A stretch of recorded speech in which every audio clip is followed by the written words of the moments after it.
যে অন্তর্বর্তী সরকারকে নাকি তিনি ফ্লাইং চেক দিয়ে দিয়েছেন, যতদিন ইচ্ছা ততদিন তিনি থাকবেন। আমি আজকে একজন রাজনৈতিক কর্মী হিসেবে তাকে প্রশ্ন করতে চাই, নির্বাচনকে কেন ভয় পান? জনগণ বাংলাদেশের নির্বাচন চাচ্ছে, নির্বাচনের জন্য দিশাহারা মানুষগুলো গত 17 রাজপথে প্রাণ দিয়েছিল। আজকে আপনি জনগণের বিপক্ষে দাঁড়িয়ে আপনি বলার চেষ্টা করছেন যে অন্তর্বর্তী সরকারকে আপনি ব্লাইন্ড চেক দিয়েছেন। জনগণ তো ব্লাইন্ড চেক দেয়নি।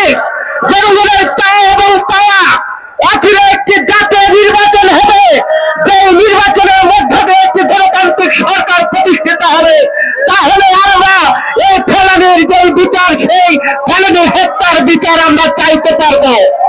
আমরা জানি আপনারা যারা রাজনৈতিক দল নেতৃবৃন্দ বলার চেষ্টা করছেন অন্তর্বর্তী সরকারের যতদিন ইচ্ছা ততদিন থাকবেন, আপনাদের রাজনীতিক যেই প্রদর্শক সেটা নেই বিধায় আজকে এই ধরনের কথা বলছেন।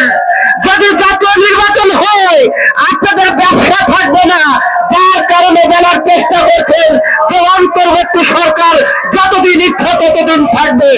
আমরা বলতে চাই অচিরেই জাতীয় নির্বাচন যে গণমানুষের যে আকাঙ্ক্ষা, সেই আকাঙ্ক্ষা পূরণ করবে অন্তর্বর্তী সরকার। দেশ বাঁচাও মানুষ বাঁচাও আন্দোলনের 5টি দাবি আজকের এই নাগরিক সমাবেশে ফেলানি হত্যা দিবস উপলক্ষে এই 5টি দাবি বলে আমি আমার কথা শেষ করতে চাই। ফেলানি ট্র্যাজেডি আমাদেরকে পরাধীনতার পক্ষে দলিল এবং অনেক কিছু আছে যা জানার চেষ্টা করতে হবে। আমাদের 5টি দাবি, সেই দাবি হলো 1 নম্বর দাবি, ফেলানির নামে একটি শহরের নামকরণ করতে হবে। দ্বিতীয় আমাদের যে দাবি, ফেলানির পরিবারের সরকারের পক্ষ থেকে প্রতি মাসে একটি সম্মানী দিতে হবে। তৃতীয় যে দাবি, আন্তর্জাতিক আদালতে ফেলানি হত্যার বিচার করতে করা হোক।